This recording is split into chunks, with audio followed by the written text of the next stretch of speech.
Hello, I'm Jashikins, and welcome to another episode of Jash Reads. Tonight we are continuing reading Animorphs number 8, The Alien by Kay Applegate. I'm feeling a little more tired than usual.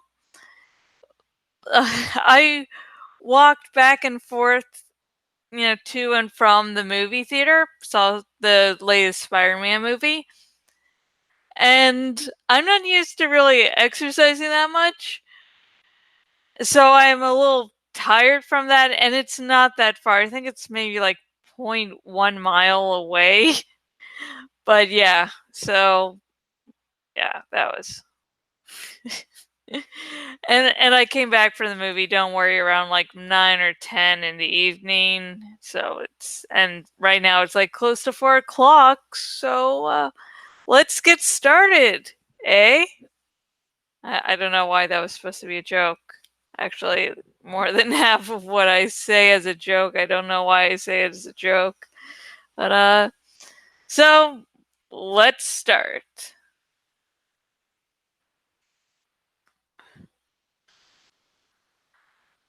I did not understand the plot of that story, I said. We were in the movie theater. I was sitting. This involves bending your body and resting on the fat deposits halfway down the back of your body. That was a preview, Axe, Prince Jake said. It's just to give you an idea what the whole movie will be like when it comes out. Yes, I see. Why is the screen flat and two-dimensional? Flat to. Because that's how movies are? Ah. You want some popcorn? Marco asked. He held one of the open boxes they had obtained. He moved it close to me. Is it food? I asked. Well, sort of, Prince Jake said.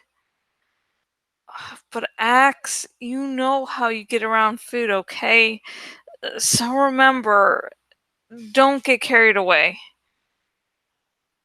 I watched Marco eat some of the popcorn. I did as he did. I stuck my large human fingers into the box. I removed a handful of the food and stuck it in my mouth. I chewed. The texture was rough and strange, and the flavor, it reminded me of a food called pizza. But there was just a hint of cigarette butts, which I also enjoy.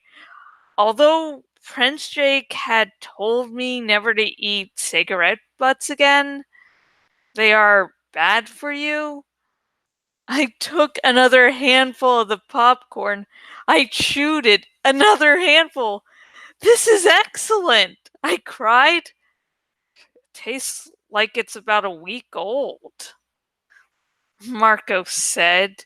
What are these flavors? What are they called? I don't know. Salt? Grease? Salt! I said, savoring the very sound of the word. Salt and grease! Grease! Hey, hold it down, someone behind me said. The movie is starting. Salt! Salt! Grease! Grease! Axe, don't talk so loudly, okay? Prince Jake suggested. Here, just take the box, Marco said. He handed me the box of popcorn. I quickly ate the rest of it. Not the box, Marco wailed. You don't eat the box. It tasted of salt and grease, I pointed out. Oh man, is it time to leave yet? Marco asked Prince Jake. Tell me it's time to leave. The movie began. It involved humans and non-humans in uniforms. It seemed they were in some sort of spacecraft. "What type of ship is that?" I asked. "It looks somewhat like a Ha-Jabrin freighter." "That's the Enterprise," Prince Jake said. "It's not real. It's just made up." "Yes, I know," I said. "I do know what a real interstellar spacecraft looks like." Marco and Prince Jake looked at each other. Both smiled. I quickly became bored by the plot of the movie. For one thing, there was one character who was clearly a non-Gothic female. But in the movie, this creature was called a Klingon. It made no sense. However, by accident, I made a tremendous discovery. There was more popcorn. It was in boxes on the floor. I hadn't seen it in the darkness. There was a half full box right by my feet. I quickly ate this new popcorn. Then I found something else beside it on the floor. It was a smaller box. Inside it were three small brown globules. I ate the brown globules. At that moment, it was as if the entire planet had stopped spinning. The taste! It was beyond description. Those brown globules were like nothing I had ever experienced. I felt my life had changed. I felt myself lifted up out of the world of everyday senses to some new level. More! I wanted more! I dropped to my knees and began to search. I crawled along the floor looking for more. I was it was easier crawling than walking. At least when I crawled, I had four legs. Also, the humans had coated the floor with sticky substances, which made it easier not to slip. I found no more boxes of globules. However, there was a small, twisted plastic envelope, and within that twisted plastic envelope, I discovered a chunk that smelled very similar to globules. I stuck it in my mouth. Yes, it was the same flavor, the same miraculous heavenly flavor, and yet there were differences too. It was crunchier, and there were other flavors. The floor of the movie theater was filled with precious items. I crawled on. I had to squeeze past several seated humans who made loud noises as I passed. "Hey, jerk, what are you doing? Get away from me, you freak!" But I could not be distracted. I wanted more of the amazing brown food. More! Yes, success! Another small box, and this one was half filled with brightly colored pellets. And yet, inside each pellet, more of the magic brown food. More! More! I wanted more! There, a younger human was holding an entire box of the brown globules. But I could not just take them. I must have permission first. I looked up from the floor at the human. "Please give me your brown globules," I asked. "Globules? Ools? Mommy?" "What do you think you're doing?" Another human cried. "Mommy, he's trying to take my candy." I heard a more familiar voice. It was Marco. "Where is he? Jake, where is Axe?" "I merely wish to enjoy the brown globules," I explained to the screaming child.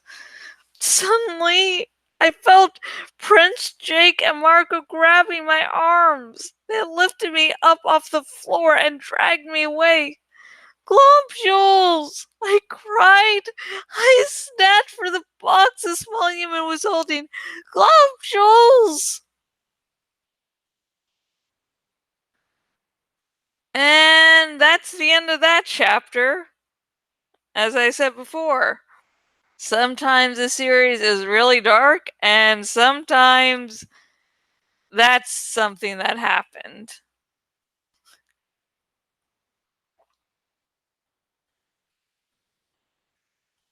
Now, with Axe losing control like that, it does seem really silly.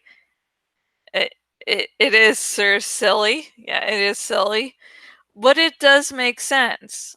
Because Axe is merely losing control of a morph. And the Animorphs have shown that morphing certain creatures makes you more susceptible to their instincts, such as the fear of the cockroach or, say, the happiness of the dolphin, which is something that they can't ever really fully, get rid of.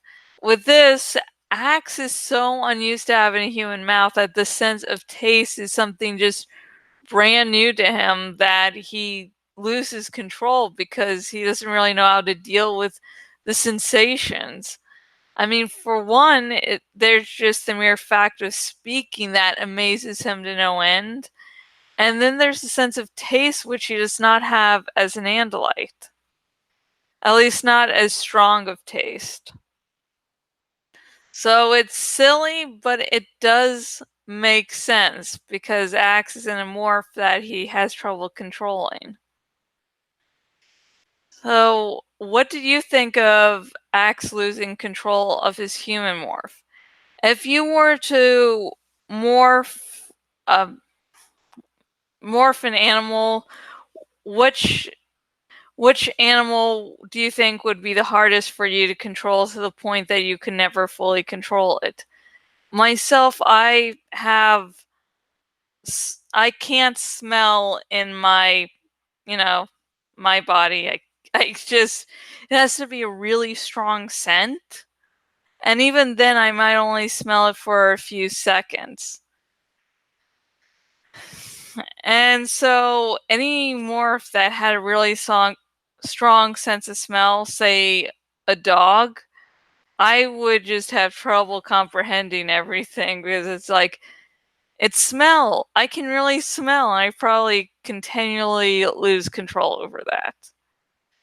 What about you? What morph do you think you could never fully control, and why? And please comment about that or anything else you noticed in this chapter.